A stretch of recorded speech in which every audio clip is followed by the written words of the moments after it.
there. This is JKJ. He's our Artistic Director for National Players. I'm Jenna. I'm our Casting Director and Associate Artistic Director for National Players. And we're here to talk about what to prep for auditions for the players and what to expect. So the auditions take place in a whole bunch of places. We do them in Boston, in Chicago, at SET, at UPTA, in DC, in New York, in here at Olney, and at a lot of colleges as well. And so if you end up not being able to make any of the audition dates that are going to be posted on our website, then you can always email us to see if we can come to your area. Trying to add Philly and Pittsburgh this year as well. And if we can come to your area, awesome. We often have colleges reach out to try to host us, that sort of thing. If we can't make it to your area, it's still okay to video audition for us, and I definitely want to make sure that we see you if you're interested in the company.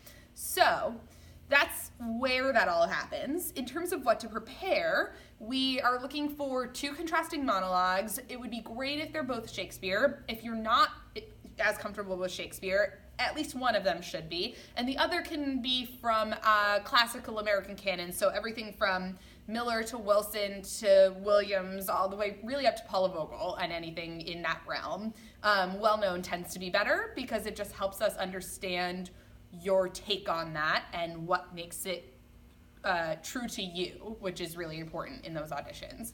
And so after you give those monologues, that you should know them well enough to adjust them, because we'll probably work with you a little bit. We don't always, but it's often that we want to see just a little bit of how you work together. Do you want to talk a little bit about the adjustments that you tend to give? I try to give adjustments honestly based on what I'm seeing. Okay. Sometimes we'll ask you just to do an opposite version of what you're doing. Sometimes we know that text kind of well, and there's a moment that we really want you to highlight. Sometimes it's, how do we make you more physically engaged in that moment, or how do we make you fight harder for a specific thing? Sometimes the adjustment is really about how do you take adjustments? Mm-hmm. Because we spend so much time working together that we need to be able to collaborate, and that's a good test for us. Thanks.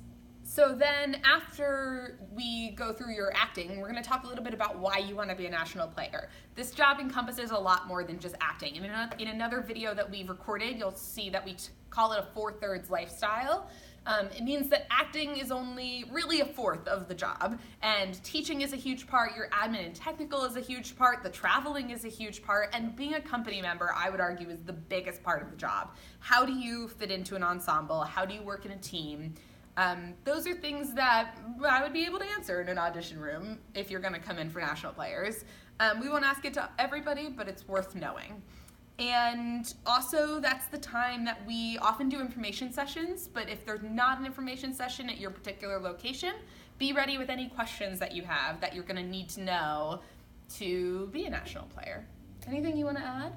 Who are they likely to see at these auditions, Jenna? You are likely to see me at all of them, and probably my apprentice Rachel Grandizio, who's our casting associate here at the theater this year, and she will likely be at most of them, and Jason will be at maybe a couple of them, possibly the ones here, but I'm probably your most consistent face. And you can always reach out to us with any questions about any of this. It's casting@nationalplayers.org. And that's probably the best place for any of these questions. But hopefully we'll see you at auditions. Anything to add, Jason? We're good. Great. See you there.